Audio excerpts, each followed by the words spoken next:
Back नाज़रीन, आप देख रहे हैं हेल्दी कुकिंग आमना के साथ। और आज आपकी जो सरप्राइज रेसिपी है वो है चटखार मैंगो चटनी के साथ। बहुत मज़ेदार, आपने देखा कितनी सिंपल। इसमें हमने एक मारू कद्दू का इस्तेमाल और 300 ग्राम हमने चिकन का इस्तेमाल किया जो हमने ग्रिल किया, ऑफ कोर्स नो फैट। और यहाँ पे हम 2 रोटियों के साथ इनको फिल करेंगे, बिल्कुल रैप्स बनाएंगे हम, चिकन रैप्स चटखार की मैंगो चटनी के साथ। और यहाँ पे चटनी जो है पहले आप आधा टीस्पून के करीब अच्छी तरह, हमने यहाँ पे जो अमूमन ये होता है कि जो तोतियाज होती हैं वो मैदे की रोटी की तैयार की गई होती हैं, लेकिन हमने आज हेल्थ को नज़र में रखते हुए ताकि आपको आपकी फाइबर इंटेक बिल्कुल सही रहे, क्या ख्याल है तबस्सुम?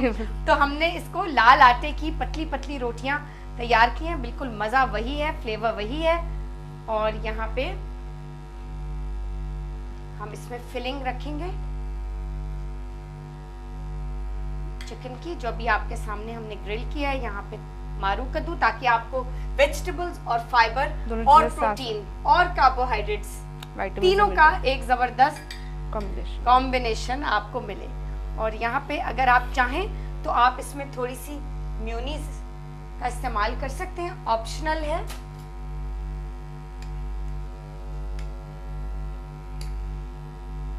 यहाँ पे आप थोड़ी सी मेयोनीज साइड पे बिल्कुल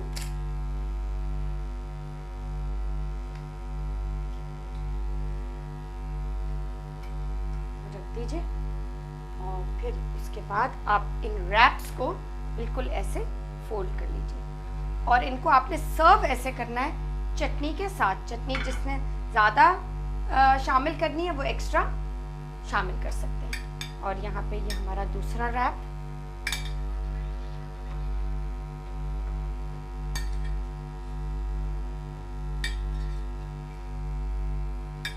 और यहाँ पे दूसरा रैप भी हमारा कंप्लीट है। और साथ साथ मैं तबस्सुम से एक फाइनल सम अप कहूँगी कि करें हमारे लिए ज़ाबतीज़ के हवाले से, जो आज हमारा मेन टॉपिक था।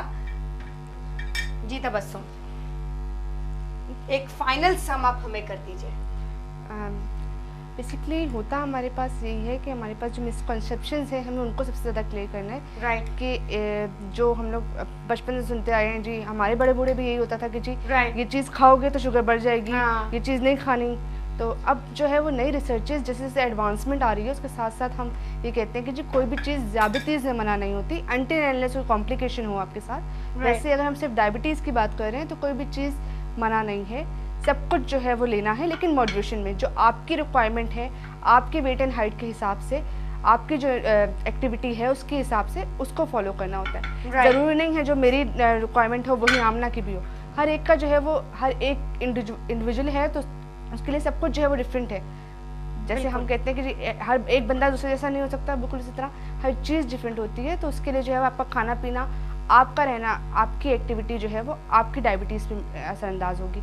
तो इसलिए होता है कि जी सब कुछ एक मॉडरेशन में हो, आपकी डाइट भी, आपकी एक्टिविटी भी, और जो है वो आपकी मेडिकेशंस। आई थिंक ये आपने बहुत ज़बरदस्त तरीके से समाप्त किया और यहाँ पे आई एम श्योर हमारे व्यूअर्स ने इससे खूब फ़ायदा भी उठाया होगा। और क्योंकि डायबिटीज़ एक इतना मेजर और कॉमन मसला है, बिल्कुल उसी तरह जैसे कि वेट लॉस।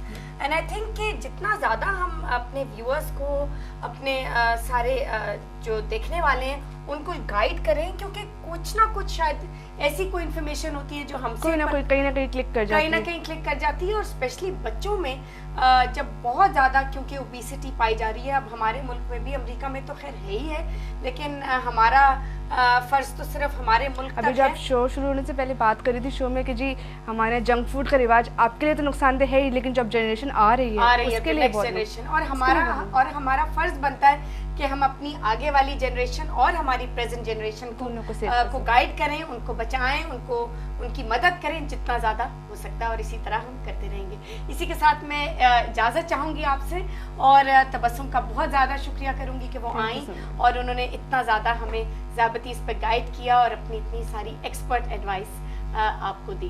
तो नाज़रीन, इसी के साथ मुझे दीजिए इजाज़त। इंशाल्लाह कल फिर मुलाकात होगी। खुदा हाफिज़।